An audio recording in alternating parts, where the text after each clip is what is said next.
What's going on? I'm Clifffield. You are tuned into Baller Alert. I am here with Mr. Kobe Livy and Mr. Justice Smith. We have the writer and the producer and a leading character in the American Society of Magical Negroes. I first off want to say what an amazing film you guys did, an amazing job. I loved Thank every you. single second.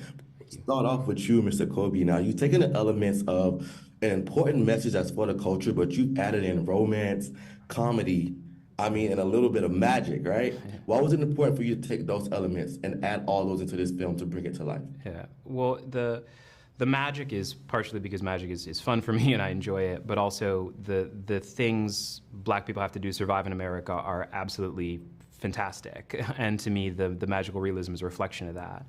And the comedy is just because the subject matter is really difficult. There's some really challenging stuff I'm talking about and some really embarrassing stuff for us as a community and for the world.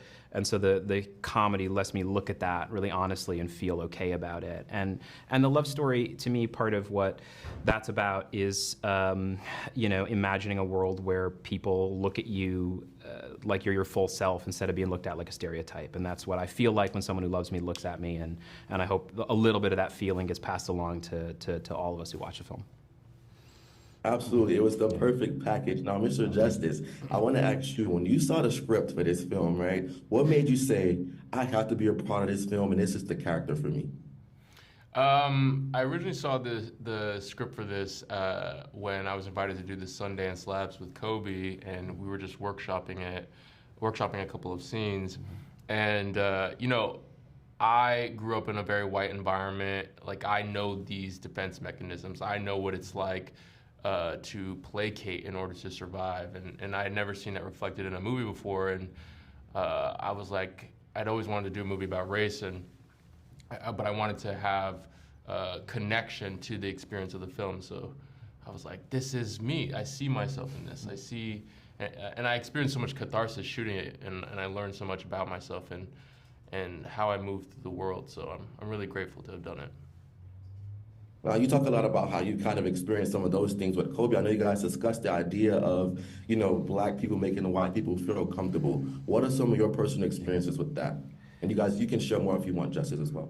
Yeah, I mean, the experience I always talk about is, my dad sitting me down when I was a kid and telling me how to behave around white cops, right? And this is one that's come up, I think, for a lot of Black people, where it's like, it doesn't matter, the lesson was really explicit. It doesn't matter about your pride. It doesn't matter, how you feel about the interaction. It matters that you come home alive from that interaction, right? And that's a really tough message to pass along. And, for me, I think that lesson of, needing to be accommodating to certain powerful white people is a lesson that I learned and I think over-applied in certain cases.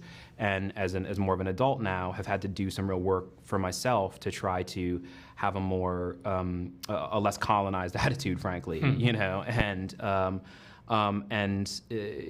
while that defense mechanism I think is really painful for a lot of us to look at, it's certainly embarrassing to talk about. Like I'd much rather sit here and tell you that I've moved through the world like I'm new Nat Turner. You know what I mean? I would much rather look at you and say that that's how I move through the world every day. But it's not true. And so part of my job as an artist is to make art about the more challenging parts of my experience and the parts that I feel almost afraid to talk about. And I hope that this film can give other people who struggle with various elements of systemic racism a little bit of bravery and boldness to move past whatever their version of things they've been colonized by.